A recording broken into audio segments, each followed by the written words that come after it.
Mike, when you were a kid, did you ever want to be an archaeologist? I mean, did you realize that Indiana Jones, who first glance looks like this cool, badass adventurer guy, but in actuality was a archaeology professor?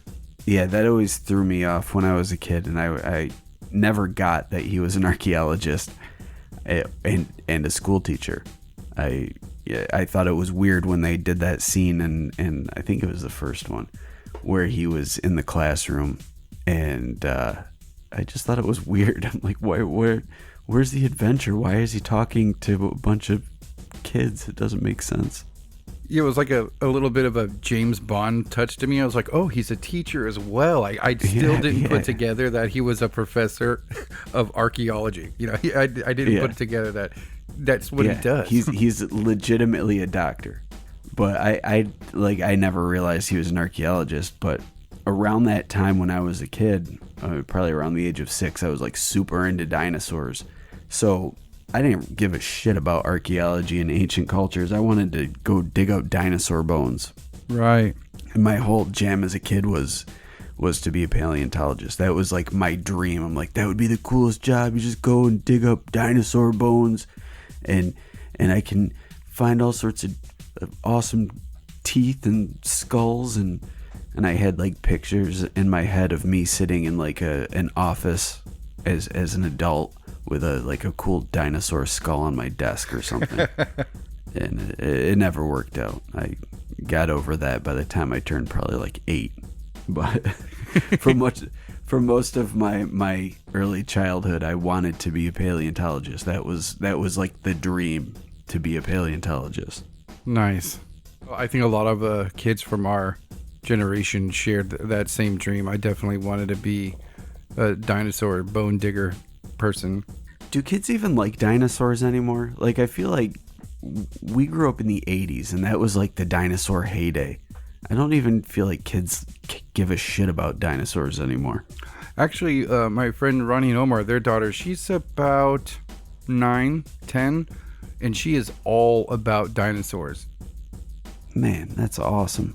Yeah, and she's past watching cartoons about them. She likes to study their bones and learn their names and all that stuff. So yeah, it's still around, thankfully. That's so awesome. I just got this really cool dinosaur book. It's a guide to dinosaurs and prehistoric animals. So it goes like up through the early ice age, really. But it primarily focuses on dinosaur and pre-dinosaur animals.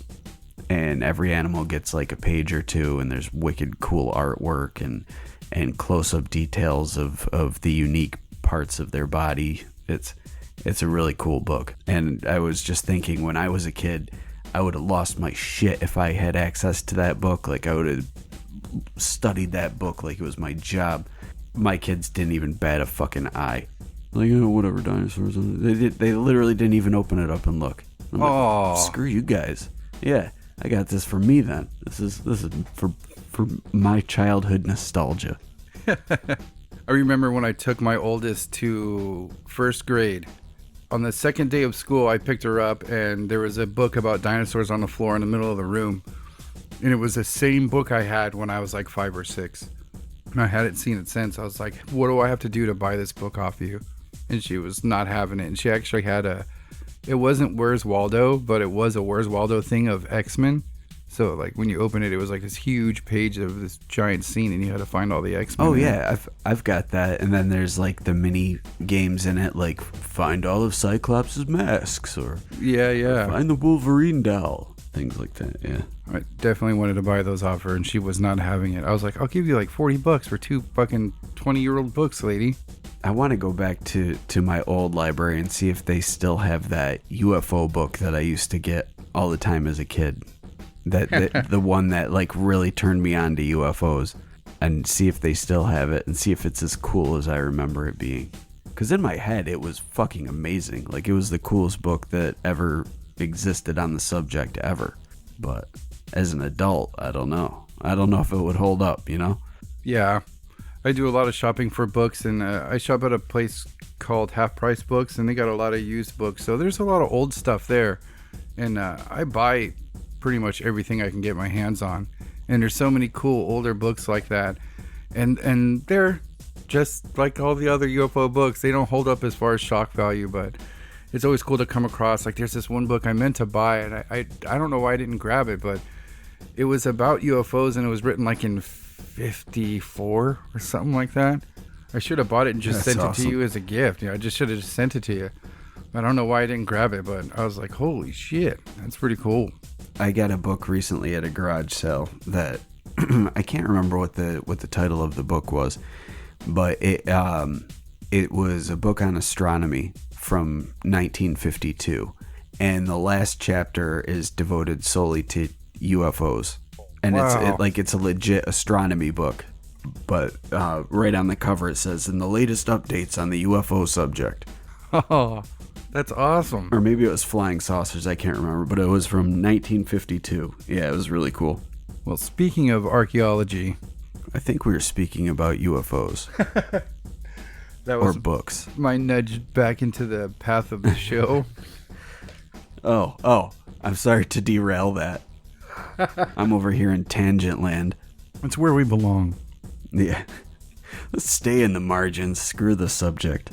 Imagine how even more shitty our show would be if we just came over here and started blabbing. We could just be the tangent cast. We start the show with the subject, and then we go off subject, and we never revisit the subject. But we're heavily scripted. It's scripted in a way that nobody realizes that it's scripted, and it seems like we're going off on tangents, but really, that's the subject. And we've got the tangents planned out, and it's all meticulously crafted to be the tangent cast every single week. Coming soon Oh, to an man. earbud near you. Yep. Hey, Mike, what do you know about stalactites and stalagmites? Not much, but I know a lot about the potato famine of 1820s.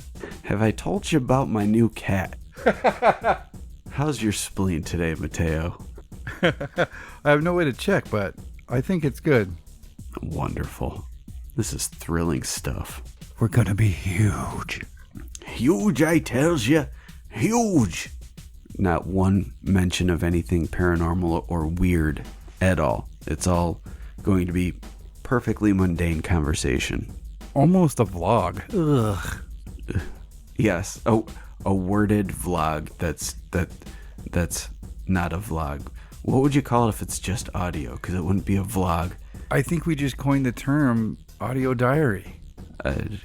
I'm pretty sure that that's been done. Fuck. Yeah. Public audio diary? Public, yes. We're airing our dirty laundries. Listen to the Dirty Laundry Cast. A subsidiary of the Whatcast LLC. It'll fail for like 9 episodes, and we'll finally just give in and title one episode. Mike, what have you put up your butt? Just as clickbait. Yeah. And it'll still be better than the Alex Cast. Books, shoes, sunglasses, anything I can get up there, really. Anything. You give me the right amount of lube and, well, anyway, that's... Tune in to hear about my exploits. It's right after the Mateo Fuck Shark Hour. Yep, you gotta wait till the 6th episode when I break down and tell the truth about my fish escapades. Yeah. Make sure the kids are in bed before you turn on this back-to-back Yeah. entertainment juggernaut. It's gonna be a no holds barred honesty. No holes barred honesty. No holds barred. No holds wrestling hold. No holds No, barred. no holes. No holes because you're fucking sharks and I'm sticking things up my ass. That actually took me a second. Oh. Wow, I think this is our longest tangent yet. We're almost 11 minutes in. And the episode has not started yet. For those that are still here, thank you. Thank you for sticking around. I admire your persistence. Yeah, we'll get to the show at some point, but while you wait, have I ever told you about the origin of jazz music in the United States of America? I just watched this wonderful documentary on PBS. Enthralling stuff. All right, do you want to do an episode this week, Mateo? Let's do it. Should we? All right. So, with this tangent over with, let's cue up the theme song and get to it.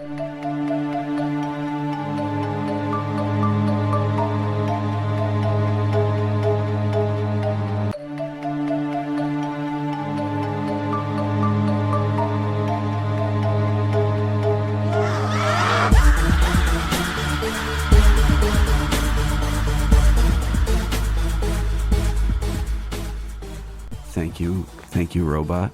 You sexy gleaming bastard. It's been a while. He doesn't talk much anymore. It's because I had to put him in his place, and now he's very shy now. Still let him play the Detroit game and get some ideas. Yeah, no. He's got to stay away from anything related to Detroit or the future or, Terminator. Really anything with Arnold Schwarzenegger. Got to keep him away from. Yeah, for sure. That's a big one. He gets ideas, yeah. Pretty much he watches Care Bears and Rainbow Bright, things like that.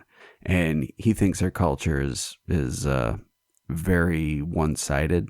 We're geared towards little girl cartoons, but it keeps him nice and calm. It does. I don't want a mad robot on my hands. I don't want him to realize that he's put to work. Big car. And the best part is that he thinks that he can do the Care Bear stare. So, you get him mad and he pretends to shoot hearts at you and fill you with the power of love. So you just give him a big hug afterwards and he's like, yes, job well done, robot. He thinks he won. Yeah, he puts his hands on his hips, kind of bends forward towards you a little bit. Yeah. And then you hug him and you think he's won. Yeah. And sometimes he hugs you back, and that's when you know. That's when you know you done good. But anyway, we got a show to do. Enough with this bullshit.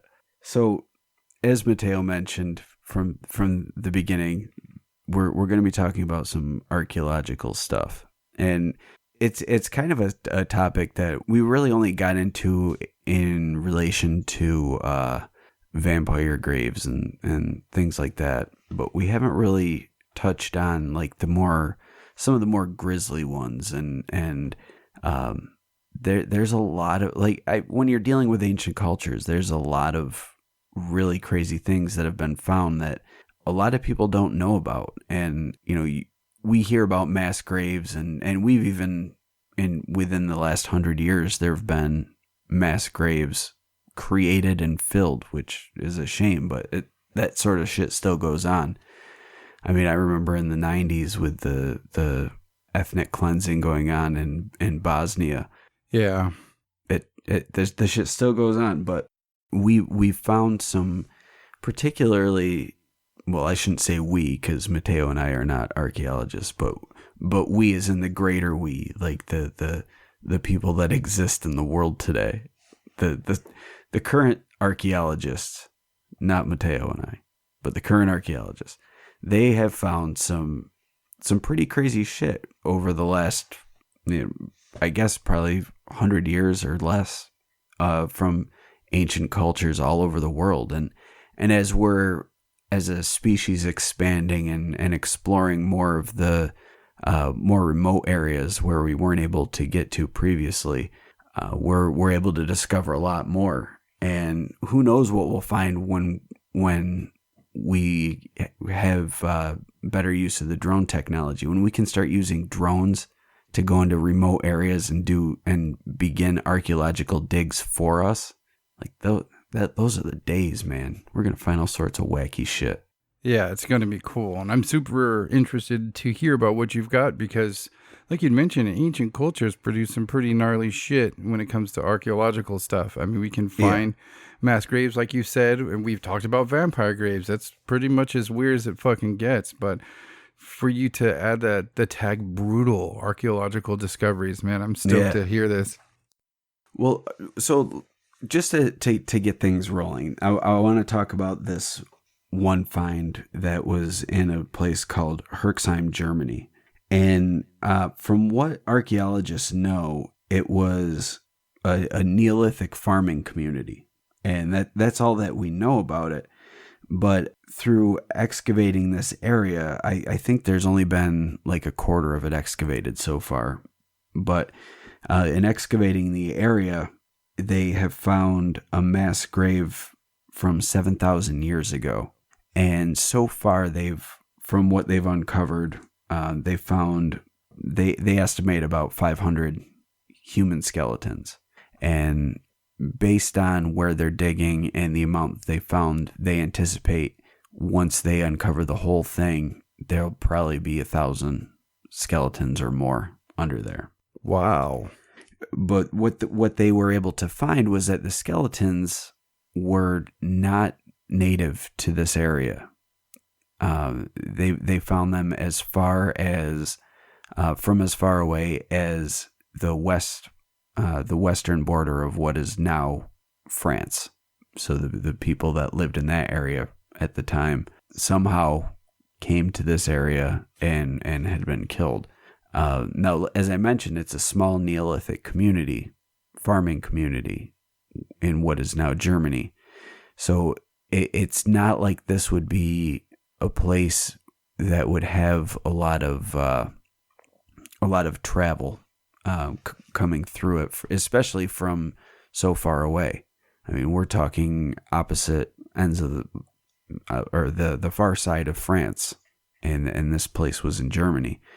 But these skeletons, they did not show signs of battle, and based on the marks that are on the bones, they share a similarity with marks that would be found on butchered livestock.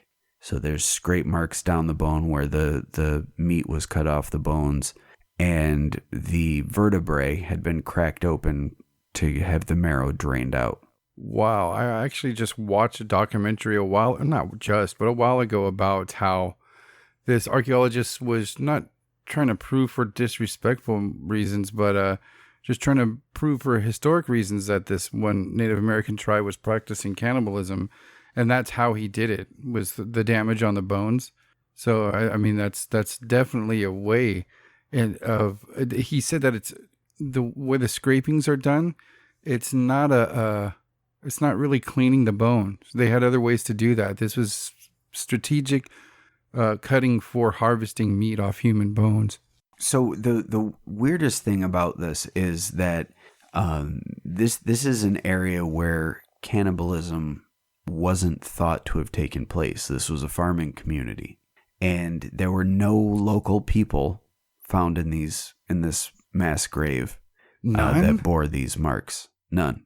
And the majority of the bones came from small children, babies, and even unborn fetuses. There were some women and a few men sprinkled in, but it was mostly children and babies. What the fuck? That kind of changes everything. So what are you thinking? Like a famine hits this meat-rich farming town and they just start baby farming? Well, there's, because they came from so far away, there's a theory, there's a couple theories in place. They kind of tend to center around religious practice of some sort. So there's one idea that the farmers that lived in this area would be like the end of this weird pilgrimage that these people would take, and for some reason they would go, and there's some belief that they may have gone there and just had their flesh flayed from their bones, and that there wasn't cannibalism going on. But there's another theory that suggests that this was some sort of ritual where the humans would go on the pilgrimage and they would go to the small village, which the idea is that maybe the village possessed some powerful shamans or warriors, and maybe these people from, like, they were kind of like a mercenary type thing. Like, they would help, but you'd have to pay a toll of sorts. Mm-hmm. And in this case, the toll would be a child sacrifice, which is why there were so many children. And if you couldn't sacrifice a child, then you would sacrifice one of your women. And if you couldn't sacrifice a woman, then it would have to be your man.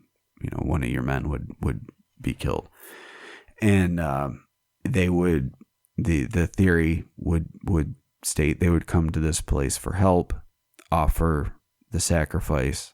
The sacrifice would then be offered up as part of a ritual, and the flesh would be consumed. Now, if it was all of the members of this community feeding on the flesh, or if this was just a select few that were feeding on it, but there is evidence that the bones were charred. There's evidence that the meat was butchered from the bones, and some of these skeletons mark signs that they were skewered. So they were put on a spit and roasted over the fire. Okay, yeah, that's a little bit beyond any type of ceremony or ritual. I mean, cracking opens the spinal column to get marrow out. I mean, that's practicing. That's how you make broth, man. How are you going to make human soup without the marrow broth? I mean, I don't know what culinary school you went to, but I mean, you got to crack a few brain stems if you're going to make some soup. That's my point, though. That's stuff that they would do to animals to eat. It's just regular consumption, food, staying alive. If this was a ritual, I mean, the Germanic tribes practice human sacrifice all the time. That's not uncommon, and I'm not as knowledgeable in that area as I'd like to be. But when they did their rituals and stuff like that, it was usually, if they're gonna skin somebody alive, they did shit like the blood eagle and stuff like that. They didn't sit there and finish skinning their bodies and then hack the meat off the bones and then lay the bones out and put chunks of it on spits and stuff like that. This sounds like a barbecue, like a party.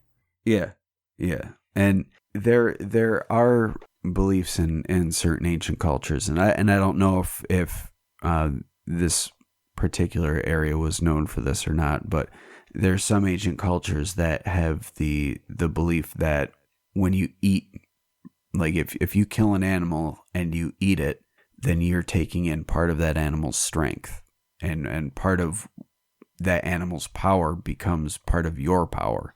So maybe they had some sort of belief there where if they consumed another human, then they would be able to gain energy from that human's essence or the human soul, or maybe it was a way to capture the soul in some ritual was to eat the body. Right. I mean, I'm just speculating. I honestly don't know what the belief system was in this area of the world 7,000 years ago. Oh, I mean, you hear stories and you read about how some of the Germanic tribesmen would often carry or show off severed heads of enemies to visitors and stuff like that. And something like that was like commonplace. Yeah, check this guy out. He was this dude at this place. And there's even some writings of people being mortified about how they were so eager to show these severed heads, and they would sew shit into the skin so they can hang it properly. And if that's commonplace, maybe having a tribe that eats people to consume their power isn't such a far-fetched idea. Or maybe it wasn't even a tribe. Maybe the people in this Neolithic village were working for some monster, and they were the farmers, and in addition to farming their regular farm stuff, they would also have to kill the food for this beast. So people would come from miles and miles around to beg mercy for this beast not to destroy them. So they would come in like the dragon story we told, where they would give the virgin to the dragon, and then one day the virgin didn't want to be sacrificed, and St. George came along and fought the dragon. So what if this is like a version of that, and there was this beast, and people from all over had to bring their children to be eaten by this beast so that the entire village wouldn't be killed, but he didn't want to move from his spot, so he always kept a farming community around there to lure people in, and then they'd be like, oh, sorry, if you're going to be here, you've got to give up your child, otherwise that monster that lives behind the hill is going to go and, eat your whole village instead. Mm-hmm. And they're like, oh shit, take my baby, but leave my family alone. So then he eats the baby. But sometimes he wants more than just a baby, and he sees some pregnant lady coming through, and he's like, you know what, that's a 2-for-1 deal right there. You give me yourself, and then I also get your baby, and I can eat you as a meal, and then save the fetus for a midnight snack, because I'm the big bad monster, and that's what I do. Yeah, the classic Conan Hercules setup, just there's something there that they've got to pay tribute to with human sacrifice. And that could also be an easy way to govern your people. We've got to kill one of you every month to go take to this cave to feed to the, quote, giant monster that lives there. Don't act like assholes, so we have to make it 3 people a month. Yeah, just feed the baby. Don't complain. If you complain, he's going to want it more. Yeah, and they just take him in the cave and hit him in the back of the head with a rock. There's no monster. Yeah. And every now and again, there's a dude that'll try to rise up and fight the monster, and that is what the men in the pit are. They're the ones that tried to fight the monster. Monster's like, you know what? I'm going to just kill you real quick, and then have my farmer slaves mine your flesh for my foods. Yep. And then they do, and then throw them in the pit. Scary stuff, though, man. Yeah, that's a lot of people. And just imagine being a traveler. Like, let's say this was a pilgrimage, and you get your whole family together, fully knowing that one of your children is going to be killed and eaten by cannibals or a monster. Either way, maybe both, maybe cannibals and a monster. But you're going on this trip. All you know is that this is a farming community that has a crazy wizard that'll give you some wacky magical tricks and potions, and maybe get that evil spirit out of your left shoe that's been bugging you for the past 12 years, and cure your bunions and all that shit. So you're going there, and you know the price that you have to pay to get this help, but you're going anyway. I would hope that they would at least wait to slaughter your loved one until you left. So it's not like you drop off your daughter and it's like, all right, let's wait. We need to murder her and strip the flesh from her bones and start the cooking process before we can even help you. Oh, like, what man. if that was part of the ritual? Like, you had to be present while your child was being sacrificed and their flesh consumed so they could have the power to help you. Oh, gosh. And again, this is just speculation on my part. I'm just painting a picture here. I don't know if this is how it really went down. Even the archaeologists with their fancy archaeologicalness don't know. They just speculate on the matter as well. Yours is just cooler. Yeah, it's a monster. Some hell beast. Yeah. And eventually the farmers turned on him, and he's now buried under a hill somewhere in Germany. Yeah, he found some duct that led from hell to the surface of this cave, but he can't leave it because the sunlight burns him because it's too godly. They just sealed him up. Yeah. Like, you're not coming out. Fuck you. They fed him poisoned babies and sealed the cave shut. Yeah. They filled babies with beans, and now he just shits himself constantly. Oh, damn these bean babies. Damn these bean babies. It's all I got to eat. I can't stop. Yeah. And eventually he smothers himself with his own methane. Oh, and thus? What a way to go. But that's just one story of some grisly shit that's been found in archaeological digs with some equally grisly stories behind it. But recently in Egypt, there were three pits that were found. And in these pits were a total of 16 human right hands. What? 16 right hands? Yeah, just the right hands. Now, ancient Egyptians had a belief that if you defeated an opponent in battle and you were able to cut off one of their hands, that it was considered to be an act of valor on the part of the warrior, but it was also a punishment to the defeated, because if they lost their hand, then they would also lose power in the afterlife. So by doing this act, by cutting off the hand of your opponent, you're making yourself more powerful while ensuring that they're going to have a shitty afterlife. So you're basically fucking them in life and in the afterlife in your belief system. Wow. So it's the ultimate diss to a defeated enemy. Yeah. It's like those assholes that are like, that want to shoot Muslims with bullets dipped in bacon grease. What? Is that a thing? I've heard rumors about that. Come on, they're man. unconfirmed, unsubstantiated, but I've heard of such things. Jeez. Yeah, people are fucking terrible, man.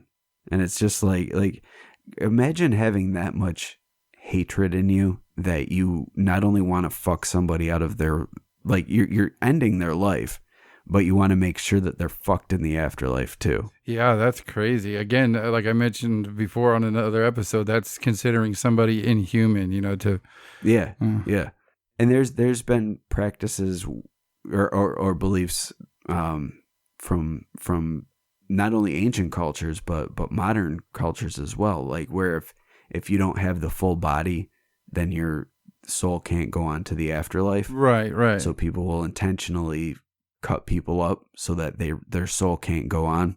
Mm-hmm. Like, knowing the belief system, they're like, you know what, I'm just gonna chop you up, so if what you believe is true, you're fucked.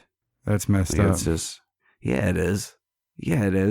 But these hands would apparently be treated like bounties, and in some cases, hands would be traded for gold. Like, hey, I chopped off 10 hands today. How about I trade you some of my hands for some of that gold? And people would do the trade. Wow. Thinking, I don't know if the belief was that if they had a hand, that then the power would transfer to them. I don't know why people would want to trade severed hands for gold, but I'm not that sort of person, so I guess maybe I shouldn't expect to know why people would want to do such things. It could have been good luck. It could have been used for potions. Hold on, I keep getting bites. Yeah, a lucky rabbit's foot? No, this is a lucky human hand. Yeah. What they found was the back of some dude's store. He was selling his stash of good luck human hands. Yeah, that's all it was. It's no big deal. Like, you're making a mountain out of molehill here. But just imagine, like, being the one to discover that particular pit.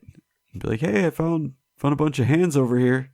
Yeah, I mean, I'm sure that, like you said, there's plenty of examples what this could have been. This one's not too much of a mystery, but just digging and finding. It's just pretty grisly, Yeah, just a hand, perfectly intact, probably preserved in some way, and then finding a second one, and then once you got to 9, even as an archaeologist, you had to go, what the fuck is happening right now?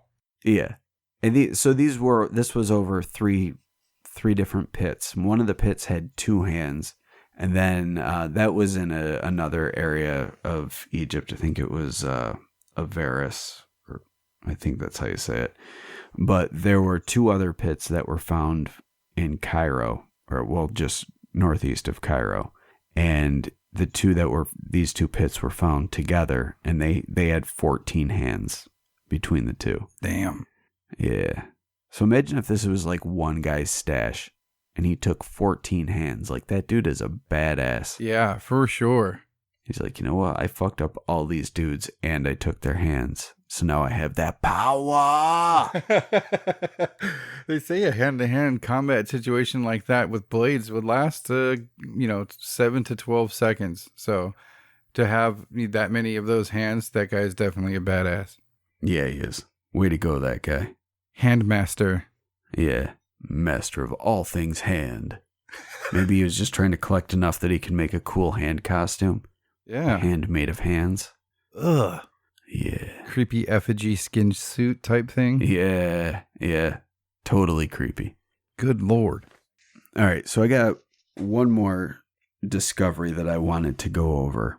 And this one was a fairly recent discovery. It was discovered in 2012 in a bog on the shore of Lake Moso in Denmark. And what was found was there was a group of 400 Germanic barbarians that they were all found in this bog, and because of the nature of the peat in the bog, it preserved the bodies. So they were able to find a lot of the, they were able to get a lot of information about who these people were. And most of them, well, they were all men, mostly aged between 13 and 40 years old. And they were a group of, they know that they were a group of barbarians. And every one of these men were all killed brutally. Some had limbs that were removed. Some had crushed skulls, and there were even some that were found to be kind of on a skewer, I guess, for lack of a better term. But there were I think it was a group of 4 pelvic bones that were skewered together, and they were all tossed into this bog. Now, when it was discovered, they, based on this was around the time that Jesus would have been alive, so around 2,000 years ago or so, and they knew that the Roman Empire, their northernmost border, was 200 miles south of where this was. So they know that this wasn't the Romans that did this. And what they speculate is that it may have been a rival tribe that killed these 400 warriors. And then at some point after a battle took place, they left the bodies and then came back and then threw the bodies into the lake, which the part of the lake later became the bog that preserved the bodies. But they were able to determine this because the dead bodies also showed gnaw marks on the bones. So they figured that the battle took place, everybody died, scavenger animals came in and gnawed on the bodies. It took the chunks of meat off or whatever. And then when the whoever these people were that won came back, they just grabbed the bodies and tossed them into the lake. And then the lake over centuries became a bog, and the bodies were preserved within the peat. So what if it wasn't people? Again, what if it was a goddamn monster? There's this tribe of old Germanic warriors, and they were going to battle this monster, and it just starts grabbing their limbs and like pulling arms and legs off and crushing their skulls in its fists, and then it's chewing on some of them, and that's where all the gnawing came from. And then when it was done, it just kicked them into the lake. This one, you can use that explanation for this one more than the others. I mean, this one's a little bit more scattered and random. What if this was the end result of some group of guys battling some type of monster? Yeah, and that's why there were 500 men that fought that day.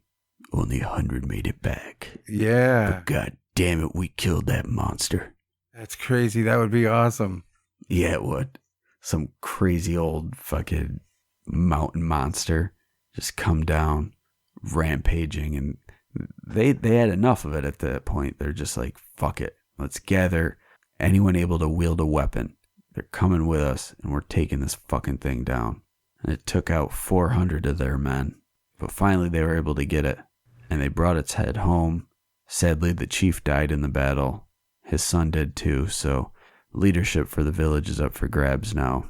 His wife tries to make a claim for it, but really, it's Johnny that comes back with that big monster head. He's riding in on his donkey. Massive monster head dragging behind him with swords and spears and arrows sticking out of it. But he's the one that dragged the head home. So he's the one that takes the credit for the final blow. And as a result, the village is so overcome with joy that Johnny did all this. Johnny gets made the new chief. And not only that, the chief's wife now wants to marry him to stay Mrs. Chief. But not only that, all the other ladies of the village want to marry him to become Mrs. Chief. So now Johnny's got his choice of who's going to be Mrs. Chief. I don't think he's going to take the old chief sloppy seconds. She's going to have to mosey on. Yeah. Keep it moving, sister. I mean, you never know, though. Maybe secretly Johnny was really pulling for Mrs. Chief. the original Mrs. Chief. Maybe he had a little crush on her, and he's like, you know what? Someday Chief is gonna die, and I'll kill a monster, and I'll prove that I can be Chief. Then Mrs. Chief will be my wife. Ooh. And then his time comes. You know, he doesn't need. Maybe Mr. Chief had an accident on the battlefield. Maybe it wasn't the monster that killed Mr. Chief. It was just a convenient cover-up. You know, we're fighting a monster anyway. Maybe this sword somehow finds its way into your eyeball. I don't know. War's crazy, man. We're fighting monsters. And then Mrs. Chief she's all sad and everything, but then she's like, you know what? You do have a giant monster head with you, and that proves you're awesome. And now we can have babies and make a bunch of little chiefs, because my own little chief and Mr. Chief just got eaten by a monster. So now I need new little chiefs, and you need new little chiefs. And frankly, the village is going to need little chiefs too, because you know what happens if this chief dies and there's no little chiefs? We're going to be in the same predicament all over again. And Mrs. Chief does not want to get married a third time. If this second time doesn't work out, she's fucking done. This Mrs. Chief bullshit, you know, sometimes it's too much to bear. It's a stressful situation, really, for everybody except for Johnny, because, you know, he's got the monster head, so he's the new chief. So life's pretty sweet for him. But everybody else is both relieved because the monster's dead, but also stressed out because the lack of leadership is kind of creating a little bit of a predicament. Like, with no one's planning hunts anymore, you need a leader to plan the hunts. Who's going to defend them from the rival tribes if the leader's not going to step up? These are things that they're thinking about in the immediate aftermath of the monster being killed along with their chief and the chief's son. Right. Yeah. So basically the life of a Germanic barbarian is a lot like a modern day soap opera. Bet you didn't know that. Except you eat some babies once in a while. Yeah, every now and again you eat a baby, you fight a monster. But it's melodrama from there on out. Good old Germanic tribes. Yeah. Those good old wacky Germanic tribes. Fighting monsters, eating babies, throwing dead bodies into lakes. Spearing their crotches together. Just for kicks. It's a wacky world we live in, Mateo. Thank you for listening to the Whatcast. You can find us on Twitter, Instagram, Facebook, iTunes, and YouTube. Enjoy the podcast. Get yourself a Whatcast t-shirt or a sticker pack. Who was that dude on that one episode? Try the links in Homie's page. All this and more can be found at www.thewhatcasters.com. Thanks again for listening and have a great week.